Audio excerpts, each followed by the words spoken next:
What in tarnation? Why in the world is Tesla stock, ticker symbol TSLA, falling? Well, that's exactly what I'm going to be addressing in this video, and I also want to touch on why I'm personally about to be a buyer. Before we get into all the nitty-gritty of this video, of course, if you like these type of market breakdowns, don't forget to like, subscribe, all that good stuff. With that being said, let's rock.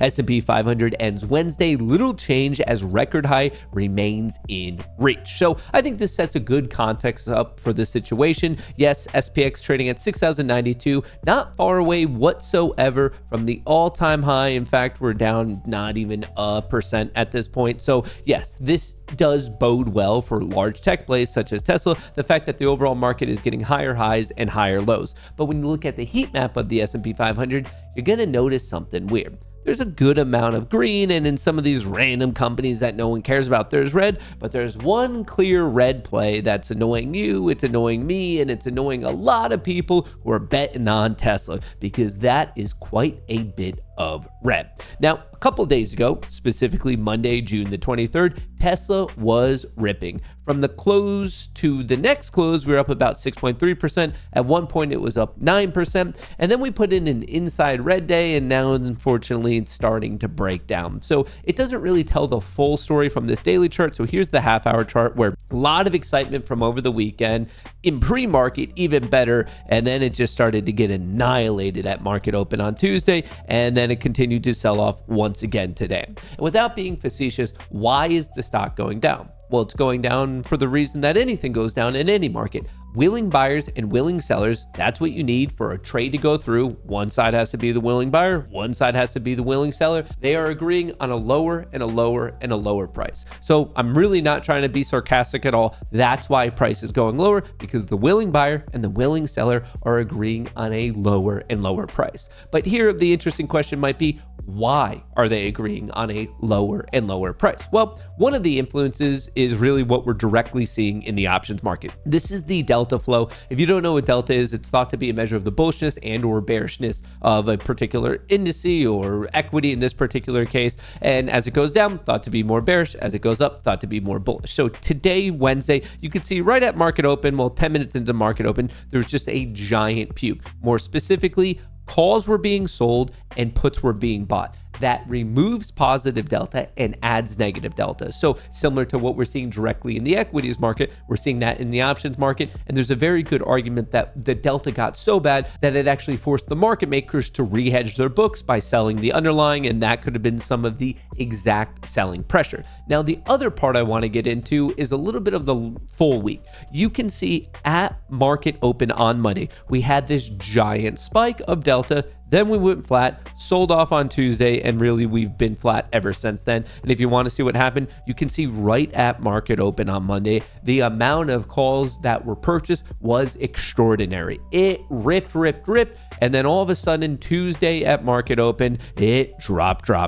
So what happened? What was the real story behind the fact of why Tesla popped so much in the options market and in the equities market just to give it back one day later? Well, really, the pop and the drop most likely all relates to a story that played out over the weekend, the release of Tesla's robo-taxi networks in Austin, Texas. Did not go that well. Musk finally launched his robo-taxi, kind of.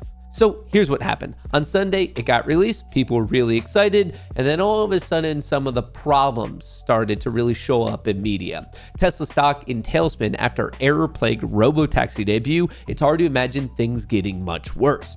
US regulators are circling after Tesla's robo-taxi launch included unexpected behavior and potentially broken traffic laws. There are many videos out there, but I'm sure you've already seen some if you're doom scrolling on the internet like me, going down the wrong lane, random braking, and just a host of other things that say, okay, maybe this AI system isn't as good as we really need it to be. In fact, you have some regulation bodies who are now looking into it, and that's part of the reason why people are a little bit scared in the short term on Tesla. Tesla robotaxi incidents caught on camera in Austin draw regulators' attention. The NHTSA pressed Tesla for more information about robotaxi incidents caught on camera and shared widely Monday on social media. So that was the whole pop. followed exactly by the drop was because as these videos spread, it got the attention of regulators. And then when that got reported on, you had Wall Street, which really doesn't like those uncertainties of how bad is bad. So in the meantime, they took their profits while the taken was good. And this is what we're left with.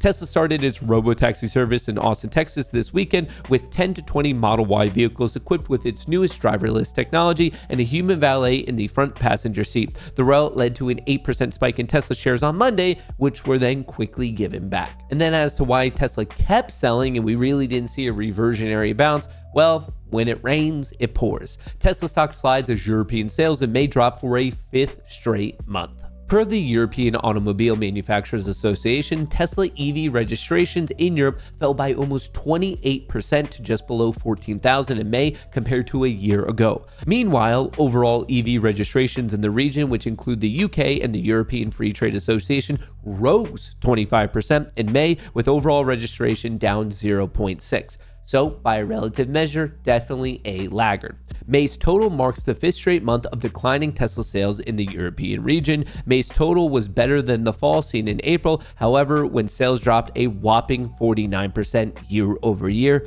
aka ouch. So as I said before, why is Tesla stock falling? Well, willing buyers and sellers are agreeing on a lower and lower price. And this is just a best guess, but I'm assuming that they're agreeing on a lower and lower price because of the issues with the rollout of the robotaxi network and really the market's uncertainty, like kind of a murky situation of how pissed off the regulators are. And then on top of that, we just got news today that the vehicle is not selling as well as it should be, the popularity dropping in the European region for the 5th straight month. And now if you're watching this or listening to this and thinking, wow, that's a lot of doom and gloom, please remember the start of this video where I said I'm actually going to be a buyer in this region. Now, technically, I'm not a buyer. I did sell puts, which is a neutral to bullish position. I'm expecting Tesla to not fall that much more. And when it starts to pick back up, that's actually when I plan on getting into some calls, but that's all short-term stuff. I do want to clarify there's a big difference between short-term swing trading and long-term investing. For me, the day-to-day movement has nothing to do with long-term investing. Yes, I am a long-term Tesla investor. I plan on coming back to that position in 5, 10, 20 years. But in terms of a short-term bullish position,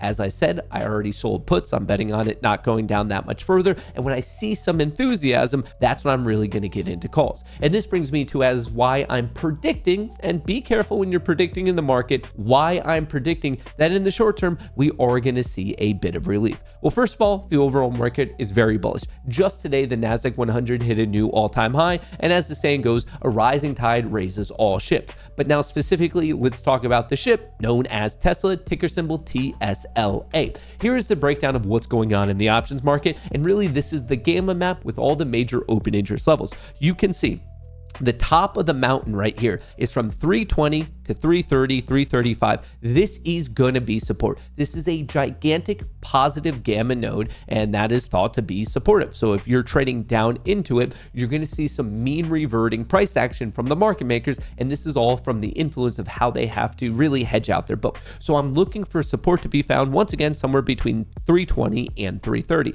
And this ball is getting pushed up the mountain. That's the best way to really picture this. I'm now assuming that it's going to be coming back down. So as long as it can get back over 335, and right now it's around 327, that's where we close today, I'll then be watching this giant OI node at 345. And then from there, we have a big positive node at 350. So for me, that's going to be the next major upside test. And if it could take that out, surprise, surprise, then I'll be looking at 370. So I'm really looking at the gamma map of understanding where the market makers are going to be forced to be supportive players, and then where they're going to be a little bit more of resistant players. That's what I'm looking at. Now, obviously, at any given moment, news could come out and it could change this whole structure. It could change the entire sentiment of really not only this equity, but the overall market. But this is what I'm looking at given the current data. So to be very clear, in the long term, none of this day-to-day stuff matters. I like where Tesla's going in a general sense. And yeah, maybe the robotaxi network rollout didn't go as well as they wanted to, but I bet given enough time and resources, they're very much going to figure it out. This is a now problem. I don't really see it being a problem in the future, so I don't really care about that. I'm still very comfortable. Now, in the short term, I get that the stock is giving back some of the gains. I believe that the market's panicking a little bit to two pieces pieces of negative news. And if anything, we're running into a region of support, which is exactly why I sold some puts. And as soon as I see buyers step back in and realize the news that's being reported really doesn't matter much, that's exactly when I'm going to see that positive delta pop. And that's exactly, if we take out some previous highs, your boy's going to be getting back into some calls. Obviously, these are my own thoughts and opinions, and I would love to hear yours in a comment below. That's what I have for you now. I'll catch you in the next one. Peace.